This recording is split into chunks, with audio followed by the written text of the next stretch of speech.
Have you ever noticed the quiet that follows the departure of great power? It's not the silence of peace, but something deeper, the silence of absence. You can almost feel the space that was once filled with the sounds of marching boots, of shouted commands, and the constant hum of a vast administration. And then, suddenly, it's empty. It's the distinct sound of an ending. And in the long story of history, it turns out that all great powers have an ending. This is a look into that final chapter, an examination of the patterns that have governed the collapse of the most dominant civilizations on Earth. It's a search for the echoes of their fall in our own time, a quiet reminder that even the most permanent-looking structures are built on foundations that can, and always do, crumble. You know, stone is a patient witness. It absorbs the sun of 1,000 summers and endures the frost of 1,000 winters. It remembers the promises that were made in its shadow, the triumphs that passed through its gates, and it feels the weight of the silence when the builders, the governors, and the conquerors finally sail away for the very last time. All they leave behind are memories and monuments. Stone, it feels permanent to us, but it knows the truth. Nothing really lasts forever. But on the morning of February 28, 1948, the sun did in fact set on the British Empire in India. The very last battalion, the Somerset Light Infantry, marched through the gateway of India in Bombay. But there wasn't a grand battle, no final defiant stand. It was just a quiet parade, a single ship waiting in the harbor, and an entire nation left to find its own way forward. An empire that had once controlled a quarter of the planet didn't go out with a bang. It simply turned off the lights and went home. We're often taught to imagine the fall of empires as this violent external event. You know, we picture hordes at the gates, cities burning, a final cataclysmic battle. It's a comforting story in a way, because it implies the cause of death came from the outside. It suggests that if they just had stronger walls or bigger armies, the end could have been avoided. But what if that isn't the true story at all? What if the fatal wound is almost always self-inflicted? It's strange because despite the vast differences in their culture, technology, and geography, a really clear and repeatable pattern emerges when you look at the autopsies of fallen empires. Rome, the Mongols, the Ottomans, the British, they weren't felled by simple weakness. No. It was by the complex consequences of their own strength. They became victims of their own success, falling into a predictable cycle of expansion, overreach, and internal decay that proved far more lethal than any foreign enemy could ever be. So let's take a look at this cycle through the stories of 4 of history's greatest powers. We'll start with Rome and its addiction to conquest. Then we'll see the unsustainable speed of the Mongols, followed by the slow, painful decay of the Ottomans, and finally, the crippling cost of Britain's victories. And to wrap it all up, we'll explore a theory that suggests this entire process runs on a terrifyingly predictable clock. To understand how Rome ended, you really have to first understand what it was.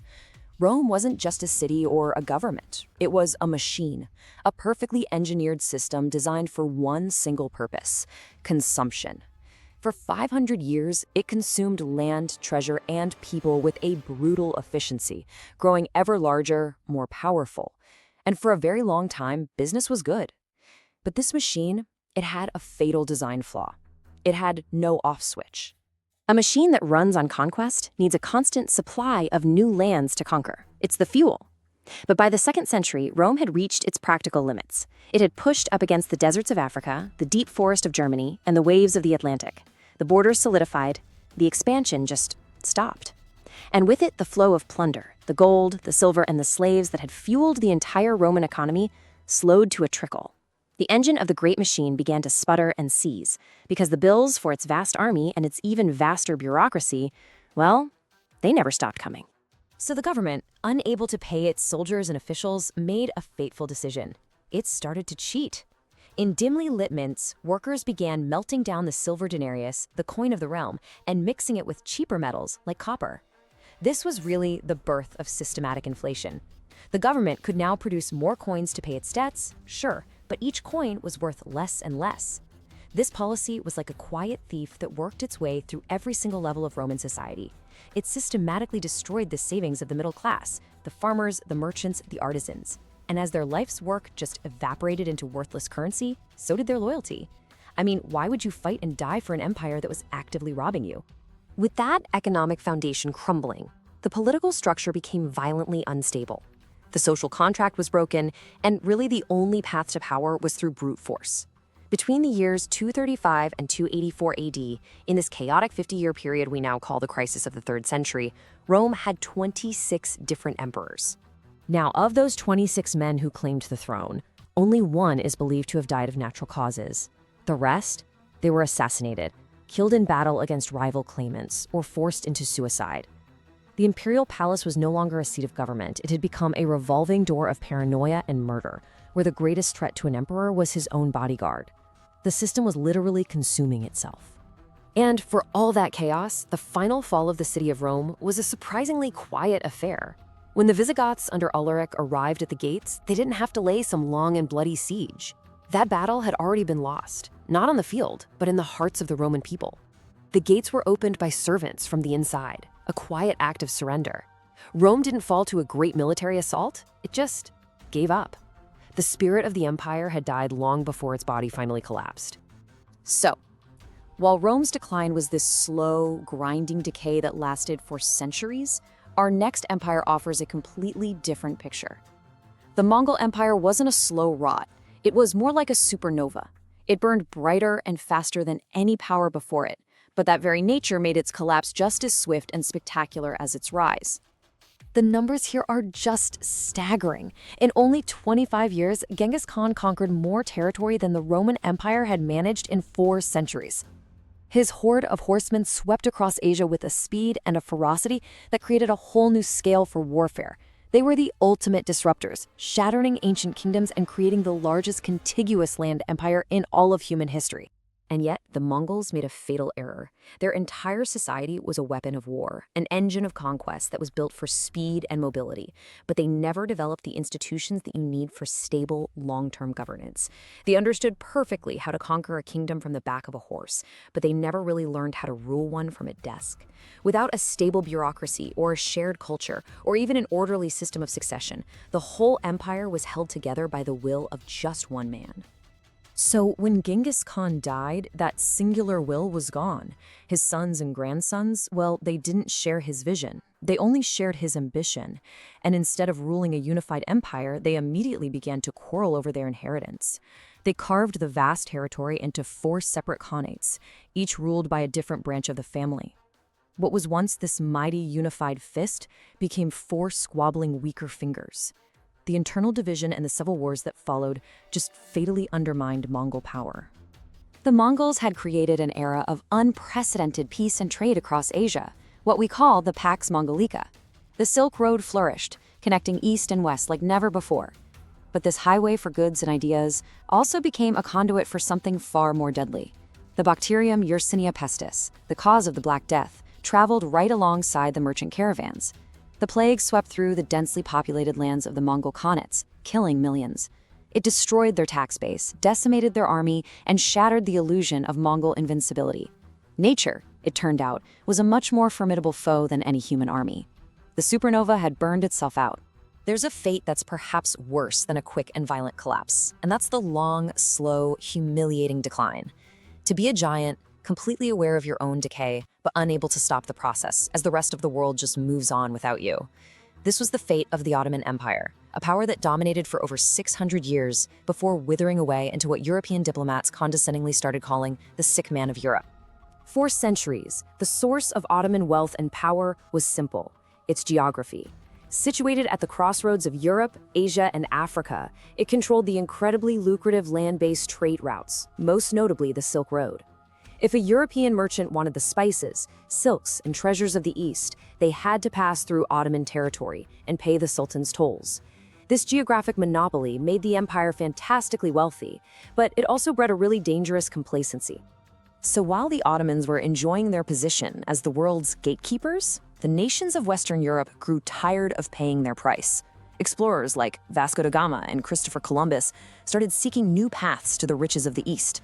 They pioneered sea routes around Africa and across the Atlantic. And just like that, the world's economic center of gravity shifted.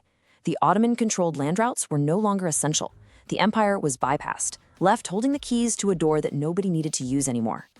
As its traditional sources of revenue just dried up, the Ottoman state, desperate to maintain its opulent court and its oversized military, turned to borrowing. They took massive loans from British and French banks, falling deeper and deeper into a debt trap. By the 19th century, the situation had become catastrophic. Over half, 50%, of all state revenue was being spent not on infrastructure or education or defense, but simply on paying the interest on its foreign loans. The empire was completely financially hollowed out. Some progressive sultans saw the writing on the wall. They attempted to enact reforms to modernize the state and the military, but they were blocked at every single turn by powerful vested interests within their own government. The Janissaries, who were once the elite shock troops of the empire, had become this corrupt and reactionary deep state that resisted any change that threatened their privileged position. They staged coups and they assassinated reformers, trapping the empire in its own past. Eaten from the inside by debt and corruption, the once mighty Ottoman Empire simply lingered until World War I delivered the final, merciful blow. And that brings us to the most recent, and perhaps the most relevant example, the British Empire. It was the largest empire in history, a global superpower that truly shaped the modern world. Its decline wasn't the result of a barbarian invasion or a slow, centuries-long decay, but the direct consequence of playing the hero on the world stage. Britain discovered that winning 2 world wars could be just as fatal to an empire as losing them. Britain stood against tyranny in both World War I and World War II. But this heroism came at an unimaginable price. To fund the war efforts, the nation liquidated its overseas assets, completely emptied its treasury, and went into massive debt, primarily to the United States. So when the wars were over, Britain was victorious, yes, but it was also bankrupt. The economic foundation that you need to police and administer a global empire had been completely eroded. The definitive moment when the whole world recognized this shift in power came during the Suez Crisis of 1956. When Egypt nationalized the canal, Britain, along with France and Israel, invaded to retake control. It was a classic imperial power play. But the new global superpower, the United States, was not pleased. The Eisenhower administration issued a simple, brutal threat: withdraw, or the US would sell its reserves of the British pound sterling and trigger a total collapse of their currency. Faced with financial ruin, Britain had no choice but to back down in humiliation. The lion had roared, but its teeth had been pulled. The Suez Crisis laid bare a simple truth: Britain could no longer afford the rent on its global possessions. And at the same time, the ideals of freedom and self-determination, which Britain itself had championed during the war, were now being demanded by its own colonies. The hypocrisy just became untenable. And so the empire was dismantled, not through conquest, but through a series of withdrawals and independence ceremonies. The sun finally set, piece by piece, across the globe. So we have Rome, the Mongols, the Ottomans, and Britain. 4 very different stories from 4 different eras, and yet the underlying pathologies are hauntingly similar. Overexpansion leading to financial strain, deep political polarization, and a slow loss of collective purpose. One historian looked at this pattern across an even wider range of civilizations and came to a stunning and, frankly, a deeply unsettling conclusion about the life cycle of power. Sir John Glubb, a British general and historian, studied the rise and fall of over a dozen empires, from the ancient Assyrians all the way to the British.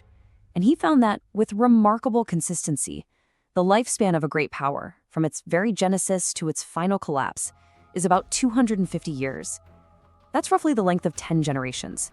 It seems to be just enough time for a nation to go from gritty pioneers to complacent heirs. Glubb outlined a predictable sequence of ages. It starts with the energetic burst of the pioneers, and it expands through the ages of conquest and commerce. These then lead to an age of affluence, which in turn funds an age of intellect. But this is followed, almost inevitably, by the final stage, the age of decadence. This final age is marked by defensiveness, pessimism, materialism, frivolity, and deep political division. And most critically, it's marked by a loss of a sense of duty and a shared civic purpose, which gets replaced by individualism and internal strife. You know, they say history doesn't repeat, but it does rhyme. The patterns of the past are not prophecies, but they are warnings. They're like echoes in a long corridor, reminding us that no position of power is permanent, and that the greatest threats often grow from within, nurtured by the very success that created the empire in the first place. The clock is always ticking. The sun always sets. The only real question is what we will do in the dark.